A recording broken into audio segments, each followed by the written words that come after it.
Le rap ivoirien semble être que distraction et divertissement. C'est-à-dire que maintenant dans le rap en Côte d'Ivoire, on est très loin du texte de Youssoupha qui disait tout simplement qui peut prétendre faire du rap sans prendre position. C'est-à-dire malgré tous les problèmes qu'il y a ici au pays, ici en Côte d'Ivoire, il semblerait que les grosses têtes du rap ne soient là que pour amuser, pour distraire. C'est-à-dire eux, tu les écoutes seulement quand tout va bien dans ta vie. Et soyons honnêtes, ça va pas très souvent très bien, que ce soit pour la jeunesse et pour tout le monde. Il n'y a que les petits rappeurs, les petits nouveaux, quelques Timo ou Nika Wallace, qui osent faire des tests engagés pour pouvoir dire et dénoncer certaines choses qui se passent. Bref, installez-vous bien parce qu'aujourd'hui, on va essayer d'analyser tout ça tranquillement.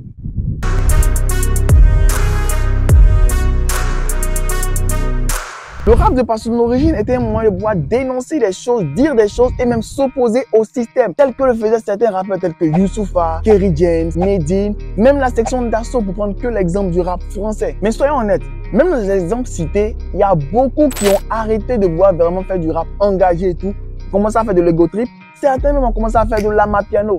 Il n'y a que quelques-uns qui continuent vraiment à s'opposer au système et à dénoncer certaines choses qui se passent dans la société, voire dans le monde. Mais pourquoi tout le monde abandonne donc le rap? Est-ce vraiment aussi difficile que ça de faire du pur rap engagé, vraiment du rap? Pour répondre à la question, on va prendre seulement un texte qui a dit ceci. Il peut rapper quoi, mais à pas là dedans. Artiste c'est beau, mais manger c'est encore mieux. Beaucoup de rappeurs laissent le rap pur aux puristes tout simplement parce que ça vend pas assez, ça ne permet pas de gagner assez d'argent comme le rap commercial ou la musique commerciale en général. Ou certains même le font tout simplement parce que ils ont fait du rap pur, ils ont commencé à gagner de l'argent et ne vivent plus les mêmes réalités qu'avant. Prenons l'exemple de la section d'assaut. Quand tu écoutes par exemple Maître Gims au début dans ses premiers sons où il était vraiment sombre, il dénonçait les choses, où il a fait ses freestyles et tout. Et le Maître Gims de maintenant, c'est plus du tout la même chose parce que il a de l'argent, il a gagné sa vie et tout ça. Même pour revenir au rap un peu hardcore, lorsque tu prends un Caris du bruit de mon âme, qu'il a chanté avec les textes engagés, des textes forts, des textes poignants, de Hors Noir partie 1, tu prends le même Caris de l'album 270, c'est plus la même chose. Déjà de 1, il a une famille, il est riche maintenant, il a une petite fille, sa vie a changé, il ne voit plus le monde de la même manière. Donc il ne peut plus forcément chanter comme il le faisait avant. Pas forcément leur en vouloir. Donc, en plus du côté financier qui attire beaucoup parce que ça fait gagner beaucoup d'argent, ou tout simplement parce que l'argent a fait changer la vie, non plus la même réalité, il y a aussi des réalités bien correctes et bien réelles. Et pour parler un peu de ces réalités, revenons un peu en Côte d'Ivoire, ici précisément pour parler du rap ivoirien. À la base, le rap ivoire, c'est vrai, était amusement et divertissement, mais les textes et les punchlines parlaient beaucoup plus aux Ivoiriens et parlaient souvent des réalités ivoiriennes. C'est vrai qu'il y avait quelques petites punchlines drôles pour pouvoir amuser et tout. Mais dans l'ensemble, il y avait des trucs qui étaient dits, qui étaient assez vrais, assez forts. Mais prenons l'exemple des réalités actuelles. Il y a par exemple le cas des démolitions et tout. Il n'y a que 2 rappeurs qui ont vraiment prononcé là-dessus. Timo qui a fait un clip réellement là-dessus avec un clip, une ambiance blanc-noir où on envoie un caterpillar, on va démolir derrière et tout. Et Nika Wallace qui a fait un texte récemment où il dit vraiment les propos. Où parler de certaines choses qui se passent, par exemple le suicide et tout. Bref, qui aborde tous ces points-là pour pouvoir dire ça, c'est une corrélation entre ce qui se passe maintenant. Certains chanteurs ou chanteuses ont essayé de reprendre aussi à leur manière, mais tout en restant le même texte de Nika Wallace. Pendant ce temps, à contre-courant, les grosses têtes, eux, ils montrent que tout va bien, que la vie est belle, que tout va bien dans le meilleur des mondes. Ici, c'est doux, ici, ça va, qu'ils ont l'argent, ils gagnent l'argent et tout.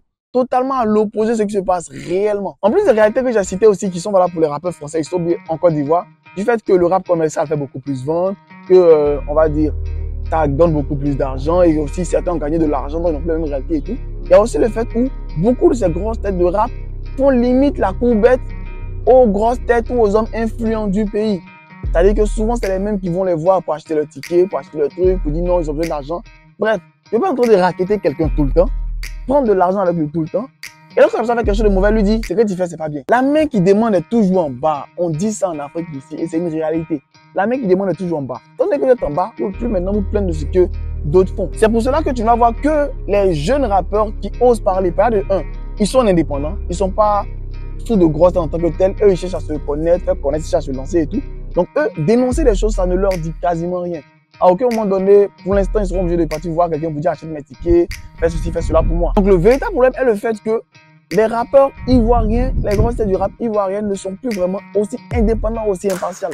Donc ils reflètent de moins en moins les pensées, les réalités de la jeunesse et ils reflètent plus leur réalité à eux. Et cela se montre de plus en plus parce que lorsqu'il y a des événements et tout, quand on dit ils représentent la jeunesse et tout, c'est des gars qui sont enfermés dans leur bulle à eux, qui ne voient pas réellement ce qui se passe. Le gars, il ne sait pas même qu'il y a eu des démolitions, il ne sait même pas qu'il y a des gens qui mangent. Peut-être même, il ne sait plus qu'il y a des gens qui mangent toujours une fois par jour. Bref, ils ont perdu la véritable notion de ce qu'est la vie réelle dans leur pays. Et je finis par une publication qu'avait faite Emmanuel Keita. Je ne la suis pas personnellement, je répète toujours, mais j'ai bien aimé ce qu'elle a dit. Elle a dit le rap commercial, ça fait vendre. Le rap puriste, les puristes aiment. Mais le fait de rester original et authentique permet de pouvoir rester toujours vrai, de rester soi-même. Juste paraphraser ce qu'elle a dit concrètement. C'est pour féliciter Imra qu'elle avait dit cela. Mais je pense que c'est la réalité. Parce que, prenez l'exemple, la drill, Imra est venu, tout le monde a parlé et tout. Mais certains commencent à faire de la drill. Le rap pur, beaucoup le faisaient, maintenant ils font du commercial. Ils disent non, il n'y a pas d'argent dedans, ils veulent chercher à vendre, à gagner de l'argent. Mais le fait de toujours faire cela est difficile. Même Matt Gims, qui est le grand Matt Gims Mugiwara, qui était le grand puriste, qui a rempli même le Stade de France et tout, il a commencé à faire du commercial, il a commencé à faire de plus en plus de fanbase. Et est obligé de revenir un peu au rap de base. Très souvent, le problème avec les artistes et les rappeurs ivoiriens, c'est que ils se lancent dedans sans vraiment savoir comment travailler. Parce que c'est vrai que c'est un boulot, mais ça reste toujours un domaine artistique. Mettre l'argent au devant de l'artistique, le côté art se perd. Parce que dans artiste, il y a l'art. Et beaucoup ont perdu ce qu'on appelle le côté art. C'est pour cela que tu vas voir des gars, ils apparaissent avec des sons, ils disparaissent. Donc ils apparaissent avec des sons, ils disparaissent. Pour remonter, c'est compliqué parce qu'ils n'ont plus l'art dans leur veine. Ils ont plus le côté business, faire de l'argent, faire des courbettes de gauche à droite pour pouvoir avoir de l'argent. Et c'est ce côté où ils sont obligés de faire des courbettes à tout le monde prendre de l'argent qui fait qu'ils ne peuvent plus prendre position. Tu dénonces quelque chose qui a été fait de mal, tu ne peux plus aller voir telle personne prendre de l'argent. Tu dénonces quelque chose qui a été fait de mal, tu prends. Donc l'argent est en train de véritablement ruiner le business, la culture du rap en Côte d'Ivoire. Et déjà chapeau à tous ces jeunes qui se lancent, les puristes, les nouveaux puristes, Nika Wallace, Tino et tout ça. Parce qu'ils osent faire ce que leurs grands frères n'osent plus faire ou n'osent pas faire. Parce que prendre position, dénoncer, ça montre vraiment que tu connais l'essence du rap, tu connais l'essence de ton art, mais continuer à le faire montre que vraiment tu es vrai, tu es toi-même et tu es ce qu'on appelle incorruptible et digne de pouvoir vraiment représenter tes fans et tous ceux qui t'écoutent. Bref, aujourd'hui, c'était pas une analyse de clip, analyse de musique, analyse de concept, bref, c'est une analyse du comportement un peu artistique en Côte d'Ivoire. J'ai fait cette vidéo parce que je suis tombé sur la vidéo de Nika Wallace. J'ai bien aimé les textes qui sont très bien faits, très bien poussés et tout ça. Je ne sais pas si par la suite, il va faire un son complet pour mettre sa chaîne YouTube, pour voir vraiment, voir s'il a pu continuer d'écrire toutes ces lignes et tout. Mais bref, juste pour vous montrer que on ne parle pas que l'analyse de clips et tout qui sont beaux, qui sont imprégnants, mais certains sujets de ce genre, on peut essayer d'analyser et donner un peu les origines de choses. Si il y a des sujets que vous aimeriez principalement que je parle en vidéo, dites-moi en commentaire et je vous ferai cela parce que c'est vous qui regardez la chaîne, c'est moi qui fais les vidéos, oui, c'est vous qui regardez la chaîne. Si y a un sujet qui vous passionne le plus, j'aimerais qu'on en parle sur la chaîne. Dites-moi en commentaire, je ferai un plaisir de vous discuter avec vous.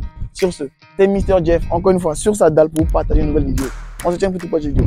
Bye!